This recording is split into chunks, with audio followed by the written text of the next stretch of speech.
નમસ્કાર, હું છું રાઠોડ આશુતોષ. ખૂબ અગત્યની વાત કરવી છે. આપ સૌ જાણતા હશો, પ્રાથમિક શાળામાં જે બાળકોને ભોજન મળે છે, એમડીએમ, મિડ ડે મીલ, જે નવું નામ છે પીએમ પોષણ યોજના, જેમાં હાલની પ્રક્રિયા એ છે કે સંચાલકો, રસોઈયા, મદદનીશ રસોઈયા દ્વારા શાળામાં જ સવારથી તાજું અને શુદ્ધ અને ગરમ ભોજન બાળકોને મળી રહ્યું છે. જેમાં સરકારે નિર્ણય લીધો છે કોન્ટ્રાક્ટ પદ્ધતિનો, સેન્ટ્રલાઇઝ કિચન, એટલે કોઈ એક જગ્યાએથી જમવાનું બનશે અને અંદાજિત 20-30 શાળાઓમાં ફૂડ પેકેટ સ્વરૂપે સપ્લાય થશે. હવે આમાં ફાયદો શું? આમાં ગામડાઓમાં તો કોઈ ફાયદો જ નથી, ઉપરથી એના ગેરલાભ બહુ બધા છે.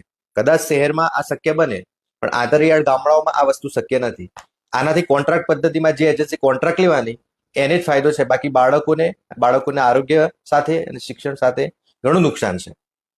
કોન્ટ્રાક્ટર એજન્સીને આ ખાધા ખોરાકીમાં તોડ કરશે એની શક્યતાઓ છે. ગેરલાભ કેટલા બધા છે.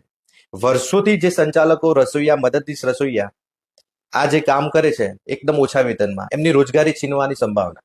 કેમ કે જો એક જગ્યાએથી ફૂડ પેકેટ સ્વરૂપે સપ્લાય થશે, જમવાનું ત્યાં બનશે, તો સ્કૂલમાં આમની કામગીરીનો કોઈ તાર્કિક આધાર રહેતો નથી. એટલે આ એક લટકતી તલવાર છે સંચાલકો, મદદનીશ રસોઈયા ઉપર. બીજું કે આ જે પીએમ પોષણ યોજના છે એ બાળકો માટે વરદાન સ્વરૂપ છે. 60-70% બાળકો આજે આંતરિયાળ ગામડાઓમાં શાળામાં જાય છે એ સારા ભોજન માટે જાય છે. જો તેમાં ઘટાડો થયો તો ડ્રોપ આઉટ રેશિયો વધશે. જમવાનું સારું નહીં હોય તો સીધી અસર બાળકો ઉપર પડશે. ફૂડ પેકેટ સ્વરૂપે સપ્લાય થવાનું જે ખોરાકથી બાળકોમાં બીમારીઓ થવાની શક્યતા છે. પ્લાસ્ટિક પેકેજિંગ હશે તો કેન્સર જેવી ગંભીર બીમારીઓ થવાની શક્યતાઓ છે. અને ટ્રાન્સપોર્ટમાં કોઈ દિવસ ખામી સર્જાઈ ઋતુ પ્રમાણે તો ફૂડ પોઈઝનિંગ થવાની પણ શક્યતાઓ છે. એટલે ગામડા લેવલે આ કોન્ટ્રાક્ટ પદ્ધતિથી ઘણા બધા ગેરલાભો છે. ગામડાઓમાં જે તિથિ ભોજન છે એ પણ બંધ થશે, રોજે રોજ બનતું જમવાનું પણ બંધ થશે, એટલે બાળકોને શુદ્ધ અને ગરમ સાત્વિક ભોજન નહીં મળે. એટલે સરકારે ગરીબ બાળકોના ભવિષ્ય અને આરોગ્ય સાથે ચેડા ના થવા જોઈએ. કેમ કે ગામડાઓમાં બાળકોના પોષણ, શિક્ષણ અને આરોગ્ય સાથે આ પ્રયોગ એ એમના ભવિષ્ય સાથે ચેડા કરવા સમાન છે. એટલે અમારી મજબૂત માંગ છે કે સરકાર આ કોન્ટ્રાક્ટ પદ્ધતિ ગામડામાં ના લાદે અને એવી કટિબદ્ધતા દાખવે.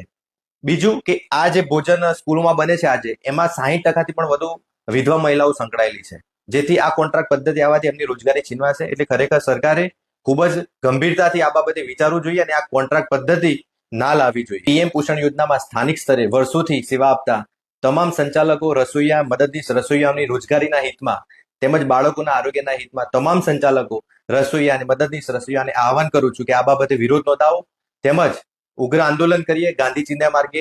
મારો સંપૂર્ણ સાથ અને સહકાર છે. આવનારા સમયમાં આ કોન્ટ્રાક્ટ પદ્ધતિનો વિરોધ કરીએ અને ગામડા લેવલે આ પદ્ધતિનો અમલ ના થાય તેવા પ્રયાસો કરીએ. સત્યમેવ જયતે.